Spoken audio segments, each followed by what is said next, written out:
Bom, com som e com imagem aqui no nosso Jornal da Manhã, a participação da nossa companheira, a jornalista Vera Magalhães. Tudo bem, Vera? Bom dia.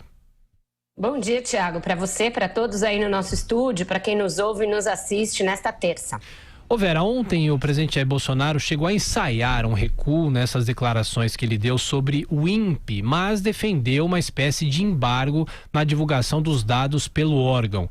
É aquela velha história, ô Vera, ficou pior a emenda do que o soneto, Vera Magalhães?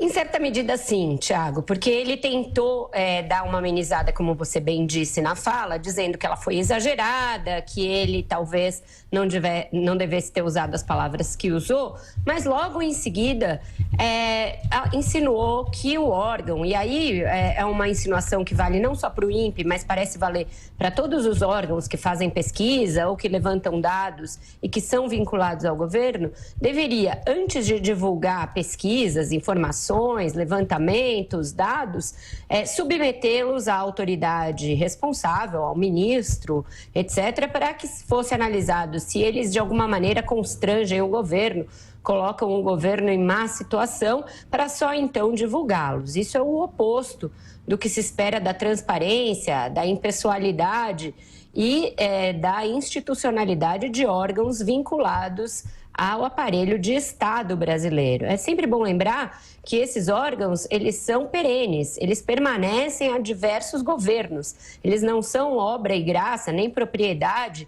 e nem devem seguir a ideologia do governo de turno.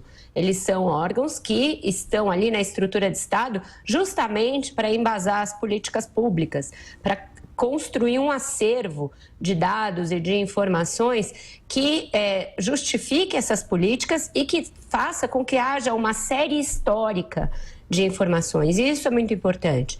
O Brasil, assim como qualquer país no mundo, precisa construir estatísticas, dados e informações sobre a sua economia, sobre o meio ambiente, sobre a sua situação populacional, demográfica, que ajudem outros países, investidores, historiadores, enfim, uma gama de pessoas e de atividades a entender este país. E é por isso que as informações servem, e não para fazer um instantâneo do país, um instantâneo do governo que está no poder naquele momento, para dizer se ele é bacana ou não, se ele é popular ou não, se ele é legal ou não. Isso é uma visão distorcida do papel das instituições de Estado, achar que elas servem apenas como uma moldura ou uma tinta que vai pintar em cores mais bonitas o governo da ocasião ou não. Então, por isso, nesse aspecto, a emenda do Bolsonaro, se não saiu pior, saiu igual ao soneto já bastante ruim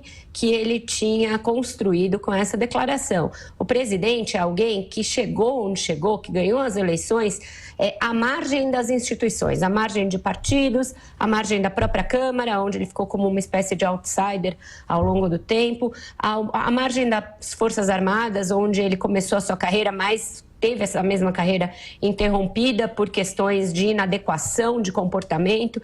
Então, ele parece achar que a presidência da República comporta esse mesmo tipo de comportamento à margem das instituições. Mas não, a instituição da presidência da República é maior do que todas essas pelas quais ele passou anteriormente, sempre à margem. Então, vai ser necessário que, ao longo dos 3 anos e meio que ainda lhe restam de exercício de poder, o presidente entenda que essa instituição presidência da República está acima dos seus gostos pessoais, da sua família, dos seus amigos e daquilo que ele entende, daquela visão de mundo que ele tem, que ele traz antes de ter sido eleito, Tiago.